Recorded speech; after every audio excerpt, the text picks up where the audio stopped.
જય ગિરનારી દર્શક મિત્રો, કમોસમી વરસાદને લીધે લીલી પરિક્રમાના રસ્તાઓ ધોવાઈ જતા તંત્ર હાલ ચિંતામાં છે. જો કે લીલી પરિક્રમાને રદ કરવાનો કોઈ નિર્ણય હાલ તબકે લેવાયો નથી. આગામી 2 નવેમ્બરથી શરૂ થનારી શુભ સિદ્ધ ગિરનારની લીલી પરિક્રમાના આયોજન પર કમોસમી વરસાદનું સંકટ ઘેરાયું છે. છેલ્લા કેટલાક દિવસોથી જૂનાગઢ જિલ્લામાં પડી રહેલા અનરાધાર વરસાદના કારણે પરિક્રમાને રૂટ પર ભારે નુકસાન થયું છે અને રસ્તાઓ ધોવાઈ ગયા છે. આ તિથિને પગલે જિલ્લા વહીવટીતંત્ર ચિંતિત બન્યું છે. જો કે પરિક્રમા રદ કરવા અંગે કોઈ નિર્ણય લેવાયો નથી. આગળના દિવસોમાં હવામાન અને વરસાદની તિથિ શું રહે છે તેના પર ગિરનારની લીલી પરિક્રમા થશે કે નહીં તે નિર્ભર છે. કમોસમી વરસાદને લીધે લીલી પરિક્રમાના રસ્તાઓ ધોવાઈ જતા તંત્ર હાલ ચિંતામાં છે.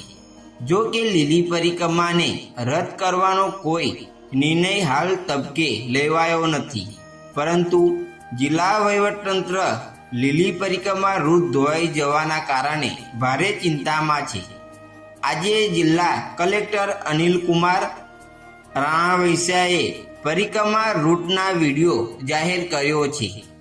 આ વિડીયોમાં જોઈ શકાય છે કે ગિરનારની લીલી પરિક્રમાનો રૂટ તિથિ કમોસમી વરસાદના કારણે દયનીય છે. રસ્તા પર ઠેર ઠેર કાદવનું સામ્રાજ્ય છે.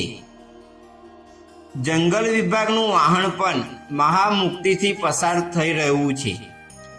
કલેક્ટર રાણાવૈશ્યાએ જણાવ્યું હતું કે રાજ્ય સરકારના માર્ગદર્શન હેઠળ જિલ્લા વહીવટીતંત્ર દ્વારા પરિક્રમા માટેની તમામ તૈયારીઓ, જેમાં રૂટની મરામત, રોડ રસ્તા, આરોગ્ય સુવિધાઓ, પીવાના પાણી અને લાઇટની વ્યવસ્થાનો સમાવેશ થાય છે, તે પૂર્ણ કરી દેવામાં આવી હતી.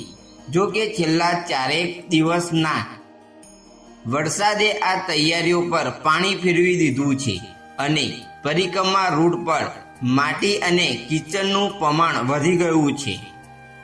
આગામી 31મી ઓક્ટોબર સુધી જૂનાગઢ જિલ્લામાં ભારેથી અતિભારે વરસાદની આગાહીને પગલે કલેક્ટરે શ્રદ્ધાળુઓને ખાસ અપીલ કરી છે.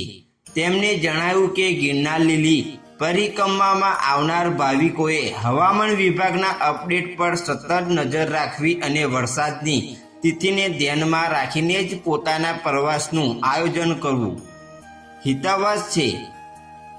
ખાસ કરીને બાળકોએ, દિવ્યાંગોએ, અશક્ત અને વયોયુક્ત લોકોને વિશેષ તકેદારી રાખવા સૂચના કરવામાં આવી છે. સેવાભાવી જથ્થાઓને અન્નક્ષેત્ર પર 30 ઓક્ટોબર સુધી વાહન ન લઈ જવા માટે સૂચના આપવામાં આવી છે. જિલ્લા કલેક્ટરે ખાતરી આપી હતી કે વાતાવરણમાં ઉઘાડ થવાની સાથે જ ગિરનાર લીલી પરિક્રમાના રૂટ રિપેરિંગની કામગીરી યુદ્ધના ધોરણે શરૂ કરી દેવામાં આવશે. હાલ વહીવટીતંત્ર વરસાદની તિથિ પર સતત નજર રાખી રહ્યું છે અને 31મી ઓક્ટોબરે આ અંગે વધુ અપડેટ જાહેર કરવામાં આવશે. રાજ્ય સરકાર અને જિલ્લા વહીવટીતંત્રની ટોચની પ્રાથમિકતા પરિક્રમામાં પધારતા ભાવિકોને સુરક્ષા અને સલામતી છે.